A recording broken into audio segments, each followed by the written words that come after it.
Pra, e them decisivisht, PDK, LDK, AK, lista sërbe janë bashkërisht në këtë lojë për të bloku kuvendin e Kosovës.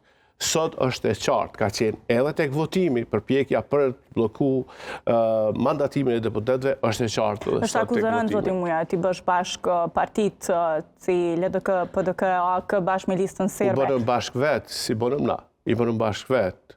Ata kundërshtuan një vendim cilin e cilësojnë arbitrar, votimin e fshet. Shikoj, unë nuk besoj që ata kanë drejtën absolute të përcaktimit se që është arbitrare. Unë besoj në rregullat e lojës kushtetuese. Rregullat e lojës të ndruan në momentin e fundit, sa është ferm, zotin Muja. Në momentin e fundit, këto janë rregullat e lojës që ka përcaktuar aktgjykimi i gjykatës kushtetuese. Dhe unë jemi prirur A është në kundërshtim me rregulloren e shtegu kuvendit? konservativ të interpretimit të rregullave dhe shtegu thot decisivisht kështu. Gjykata konsideron se mënyrat e ndryshme të votimit kanë për qëllim të sigurojnë shprehjen demokratike dhe të pavarur të vullnetit të deputetëve dhe të sigurojnë të drejtat e deputetëve në mënyrë që ata tu përmbahen obligimeve të tyre.